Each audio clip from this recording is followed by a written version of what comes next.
Gracias por la espera. Hoy tenemos para compartirles la edición número 183 de Acá Entre Nos. Rosario Lang. Buenas tardes, Eloy. El Plan B, aquel famoso Plan B de la reforma electoral, ya es ley oficial. Fue publicada en el Diario Oficial de la Federación, como manda el librito, el protocolo. Y bueno, la Suprema Corte ha comenzado a recibir ya las impugnaciones por vía del juicio de inconstitucionalidad.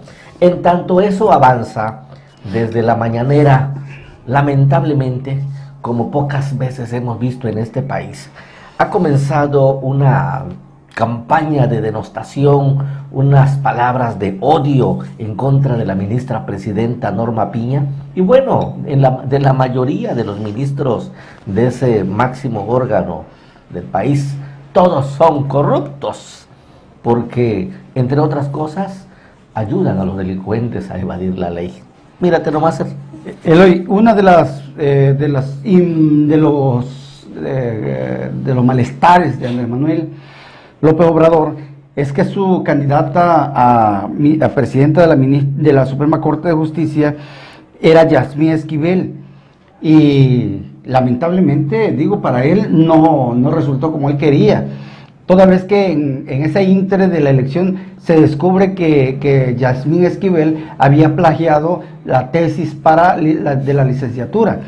Entonces, eso pegó durísimo en el ánimo de todo el mundo, y por supuesto que no logró los votos necesarios para lograr la presidencia de la Suprema Corte. A esto se le suma todavía el hecho de que Andrés Manuel necesitaba que Yasmín fuera la presidenta de la Suprema Corte para que avalara precisamente sus reformas, entre ellas la más reciente, que es la reforma electoral en su Plan B, y le urgía esa conducción ahí para poder garantizar la continuidad de sus proyectos. Yasmín Esquivel no logró plagiarse la presidencia de la Suprema Corte. Bueno, Rosario, en verdad que es algo lamentable que desde la máxima, ¿cómo se llama?, del púlpito mañanero, a ver casi todos los días esa campaña como de odio, de mucho odio, es que, hay que decirlo así. Así es. En contra de los integrantes de otro poder autónomo que tienen una función jurisdiccional marcada en la ley, Rosario. Ellos no están para cumplir instrucciones o caprichos de nadie. La Suprema Corte es todavía de lo más glorioso que tenemos en este país en temas de impartición de justicia. Los ministros se conducen en un ámbito de imparcialidad, de autonomía, y qué bueno, eso creo que es de lo valioso que aún tenemos en México. Y caray, no le encuentro el ángulo ni la cuadra. Apreciar esto, ¿por qué tanta denostación? Ni el ángulo de un poder, del titular de un poder hacia otro poder. Ni el ángulo ni la cuadratura. Aquí hay una cuestión también. El odio de Andrés Manuel se acrecenta duro, y de tal suerte que la mañanera, que es el lugar donde se transmite la voz del gobierno federal, sí, claro. Desde ahí se ha estilado ya que desde ahí te perdonan, desde ahí es casi la fiscalía, sí. Ahí te condenan y ahí te perdonan, ahí se concentra todos los poderes ahí claro. En la mañanera. Entonces aquí la cuestión es que Andrés Manuel quisiera que la Suprema Corte estuviera supeditada a sus antojos, a su gusto, como anteriormente tenía un amigo ahí, ¿cómo se llamaba? Sí, el ministro que dejó la presidencia.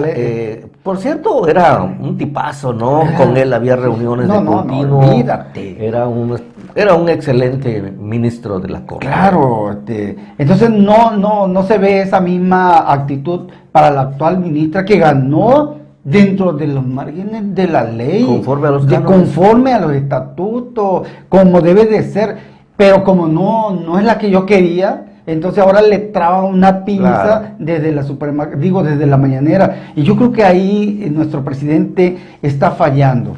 porque si él concentra sus energías en atacar a la presidenta de la Suprema Corte, entonces lo que está haciendo es que los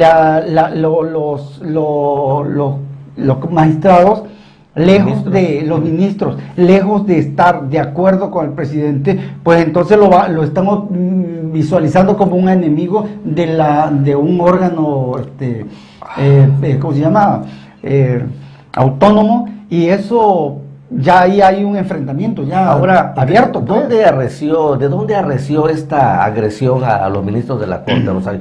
Mira, cuando se le dicta la sentencia, el veredicto ¿cómo se llama?, de culpabilidad a García Luna en Estados Unidos, ese mismo día, creo que o al día siguiente, en México, algunos jueces también del orden federal le descongelan las cuentas a la esposa de García Luna, y desde ahí viene la acusación, nace la acusación en contra de los ministros o en contra de los integrantes del Poder Judicial Federal, de que están coludidos con la delincuencia, que todos son corruptos. Pero yo creo que aquí vale un paréntesis, porque el hecho de que García Luna haya sido encontrado culpable allá en Estados Unidos, pues eso no implica que la misma suerte corra a la esposa, claro, ¿no? Claro. Ahora bien, creo que en el procedimiento, en las leyes, existen los mecanismos, las medidas cautelares, precautorias. ¿Por qué no se encontró ese canal de posibilidades para impedir que, llegado a ese escenario, alguna autoridad pudiera hacer lo que hizo, es descongelarle las cuentas? Así es.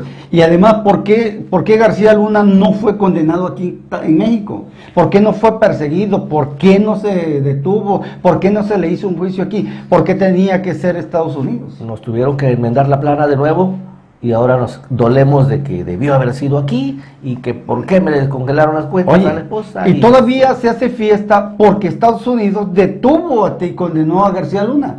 Todavía se hace fiesta cuando esa era responsabilidad del actual gobierno. Pues sí. Pero ¿qué pasa aquí? Estados Unidos no solamente va contra García Luna, sino contra todos aquellos que estuvieron implicados de aquel grupo selecto que estuvo cercano a García Luna. Pues sí.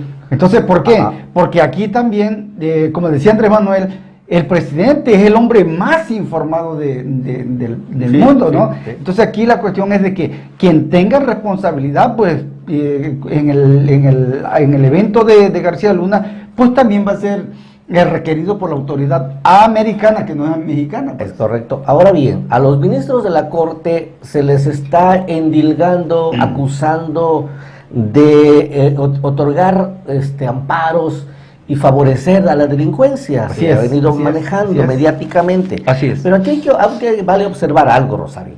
La ley o todo procedimiento litigioso, toda controversia legal, solamente tiene dos caras. O ganas o pierdes. Pero muchos de esos amparos que finalmente se conceden por el órgano federal vienen como consecuencia de un mal procedimiento que lo antecede. Por ejemplo, en el caso de los casos penales, pues porque las carpetas de investigación desde su arranque vienen mal y al final se descubre de que pues tenemos que darle la libertad.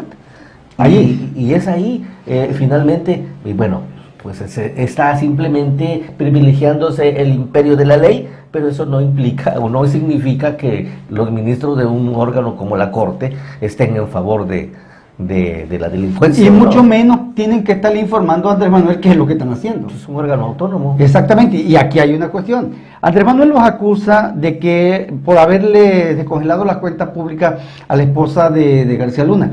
Bueno, y los tacha a los magistrados de lo peor. Entonces, pero a ver. Si a esas vamos, ¿qué ocurre en el caso de que la misma, ¿cómo se llama? Yasmín Esquivel activa un punto de un amparo? Para allá vamos, no me ¿Y qué pasó pues ahí? Pero fíjate que lo que comentaba, sí, el presidente le dice a los ministros de la Corte, oiga, ¿y por qué no informan al pueblo de todo lo que están haciendo, de por qué le conceden esto y por qué conceden acá? Casi les está diciendo también hagan su mañanera, ¿no? Claro. La Corte es un órgano autónomo. Claro. Señor presidente. Y entonces, pues dejemos que hagan su trabajo y revisemos del por qué se están concediendo este tipo de amparo, que ya ese es otro tema, ¿no? Sí, claro. Pero decíamos, Rosario, estas impugnaciones en contra del Plan B apenas arrancan. pero ya vemos esa campaña de odio, de denostaciones en contra de los ministros, como que ya se está olfateando por dónde va a saltar la liebre, como que estamos poniendo lo que se llama la cura a la llaga, al grano, de que los ministros de la Corte le pudieran dar para abajo a ese plan B. Así es. Acuérdate que en la edición anterior de Acá Entre Nos, un servidor comentó que todo indica que en la Suprema Corte le van a dar palo al plan B de Andrés Manuel. ¿Por qué? Por muchas inconsistencias que hay, porque no puede haber una reforma que vaya precisamente en contra de la propia Constitución. Claro. Entonces aquí se están haciendo algunas situaciones por ahí que sí le están pegando duro a Andrés Manuel. Entonces todo indica que le van a dar palo. Ahora bien, no todo está podrido en la Corte, no todo es malo, aún con esos señalamientos de corrupción para los ministros. ¿Qué crees? La ministra plagiadora, así es, Yasmín Esquivel, tuvo la brillantísima idea, se acordó de lo que estudió, claro, sí, que la vía para impedirle a la UNAM y a la SEP que le anularan su título, era la vía de amparo, lo promueve, ¿y qué crees? No son tan corruptos los ministros. No. Algún juez de distrito le concedió la suspensión provisional, creo que también la definitiva, pero eso tampoco ata a la UNAM, eso es mentira. Le dieron apenas una probadita de lo que... Así es. ¿Cómo se llama? En su favor, pero aún el último out de ese partido todavía falta por verse. Pero mira, Rosario, en ese contexto... hay la opinión de un nuevo abogado, porque pues no todos son traidores a la patria en este país. Hay un abogado que acaba de asumir del Instituto de Investigaciones Jurídicas de la UNAM, el nuevo abogado de la UNAM, pareciera que es así, ¿no? Sí, así es. Y Hugo Concha, él dice, en mi opinión, en mi criterio y previo análisis del tema, la UNAM tiene facultades para eliminarle el título a la ministra. Así es. Y en eso estamos. Y no lo dijo Juan Pérez, lo dijo el nuevo abogado del Instituto de Investigaciones Jurídicas de la UNAM. Luego entonces, si le hacemos caso o la UNAM se acelera a obedecer las instrucciones que ya desde una mañanera le dijeron que resolviera el tema, el mismo Andrés Manuel, que resolviera el tema. Ahora falta ver si vamos a coincidir en el caso de que decidiera anularle el título a la ministra. Así es. O sea, pero ve, aquí hay otra cuestión también. Uno de los que pone el mal ejemplo fue el propio presidente, porque acuérdate cuando aquel operativo donde detuvieron al Chapito, ¿te acuerdas? ¿Quién ordenó que lo liberaran? Claro. El presidente. Confesión, dice que cuando confesión de parte, relevo de pruebas, señor. Entonces aquí era una orden de aprehensión. ¿Cómo puedes detener una orden de aprehensión? O sea, te constituyes en todo, en un todo, pues ahí. Claro. Entonces acá, pues, si ¿cómo se llama? De andar, perdonando y culpando y haciendo, entonces, pues, hay una situación por ahí, ¿no? Claro. Entonces, pero veo un presidente, hoy lo veo sumamente preocupado, creo que sabe que le van a dar palo a su reforma, plan B. Creo que sabe que le van a dar palo y hay una desesperación por ese lado. Parece que vemos que están haciendo lo mismo que hicieron contra los, ¿cómo se llama? Del INE. Sí. Contra los consejeros del INE. Sí. Igualito. Pero bueno, veremos en qué termina esa polémica. Rosario, nos vamos con otro tema candente en el plano nacional y en el área de Morena, que a Mario Delgado, dirigente de ese partido, lo investiga la DEA y el FBI por narcotráfico y por posibles vínculos con el huachicoleo, algo por ahí, Rosario, que sabe. Tremendo el asunto que se está dando, todos los medios de comunicación nacional, internacional, ya están comentando el hecho de que Mario Delgado está inmiscuido en un serio problema, ya está siendo investigado. Y le preguntaba yo a unos amigos, le digo, bueno, ¿y por qué, si Estados Unidos tenía la información, por qué no lo detuvieron en tiempo y forma? Porque hasta ahorita, yo creo que vale bien organizar una marcha que diga, Mario no se toca. Ándale. Mario no se toca. Pero eso le corresponde a Morena, ¿no? Claro, al lo aprovechamos para la marcha de marzo, ¿no? Contrarrestar la de en favor del INE de hace unos días. Sí, sí, en donde por cierto la marcha que hubo el domingo pasado. No. Oye, rebasó las expectativas. Oye, como dice el perro Bermúdez, estuvo tirititito para que el presidente se fuera a su rancho. Espérate. Le había dicho que cuando se manifestaran 100,000 se iba. Acuérdate que Martí Batres la otra vez dijo que eran como 20,000. Sí, pero en esta no nos contó. En esta ocasión se dedicó a contar cuántos de los que fueron eran corruptos. ¿Y qué crees? Todos son corruptos. Todos son los corruptos. Pero aquí la cuestión es que, como antes de eso, el presidente había dicho que si le juntaban 100,000, ese iba a su rancho.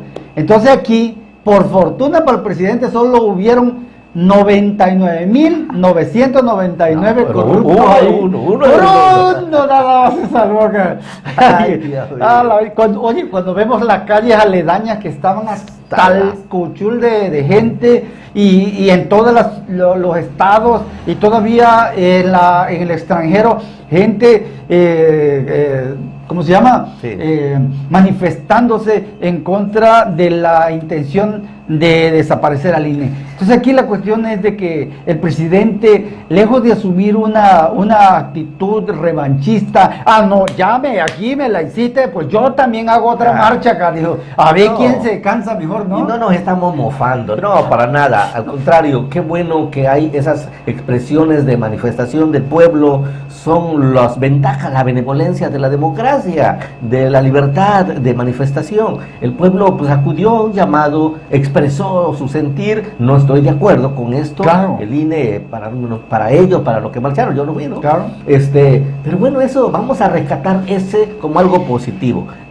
Que por cierto, hay que anotarlo también, el gobierno federal o el gobierno federal, la autoridad del centro del país, pues fueron cuidadosos, tomaron todas las providencias, fue una manifestación pacífica, sin daños para nadie, como en otros eventos, claro. Y eso pues se entiende que se garantizaron las condiciones para que el pueblo expresara su sentir. Pero también es que era demasiada gente. Sí, muchísima gente. Meterle fuego ahí a ese avispero era peligroso. Era muy peligroso, porque imagínate si esa gente agarra y acordonan el palacio el palacio presidencial. Lo tuvieron que rodear. Imagínate, entonces aquí lo prudente, qué bueno que tomaron esa providencia, ¿no? Y fueron prudentes y dejaron que no es cuestión de que es que aquí hay ¿cómo se llama? Garantía, que hay libertad, que es una democracia. No, es que le midieron el agua a los camotes y vieron que si hacían algo que no correspondía al momento, podían pasar muchas cosas. Pero como dice la viejita, haya sido como haya sido, salió muy bien,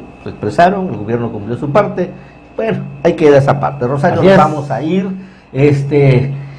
Fíjate que aquí en Tabasco un candidato, una corcholata de Morena, se reúne esta semana con periodistas de la Chontalpa, de acá del rumbo nuestro, de Cárdenas, en algún rinconcito.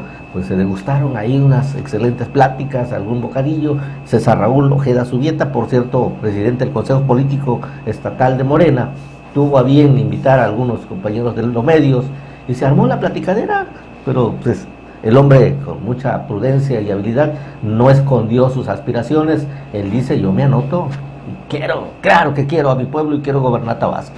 Sí, dicen por ahí que si se la pone en la batea. ¿Cómo no? Y yo creo que César Raúl es un hombre, independientemente de que no tiene un pelo de tonto, yo creo que César Raúl es un hombre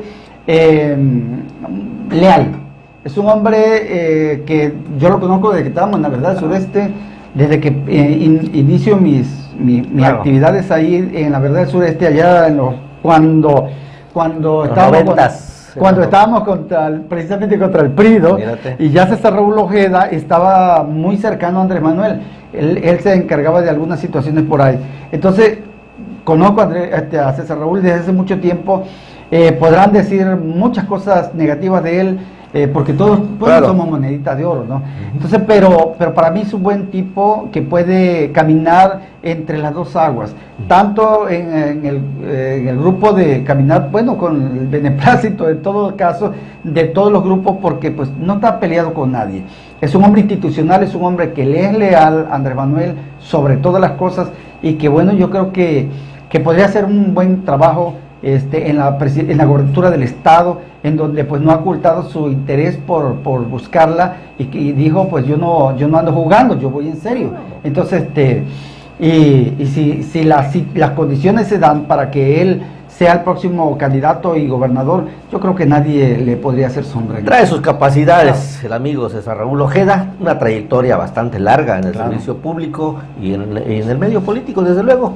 Esperemos que le depara el futuro, cómo se mueven los astros, las barajas, para entonces, y estaremos atentos. Oye, pero fue una plática amena, una plática de amigos. Sin protocolos. Mire, cero de protocolo, que dicen que es fifí, que es acá, que nada de eso. Mire, tranquilo, platicamos muy bien, le hicimos la pregunta fuera de cámara, porque pues claro, no era una rueda de prensa, claro, era una plática de amigos, y fue una excelente plática, en donde tuvimos la oportunidad de conocer a ese personaje realmente, y tener un acercamiento muy bueno con él. Qué bien, Rosario, ahí queda esto. Señoras y señores, como siempre, un gusto haber podido entrar de nuevo a sus hogares. Nos vemos, nos escuchamos en la edición siguiente. Acá entre nos.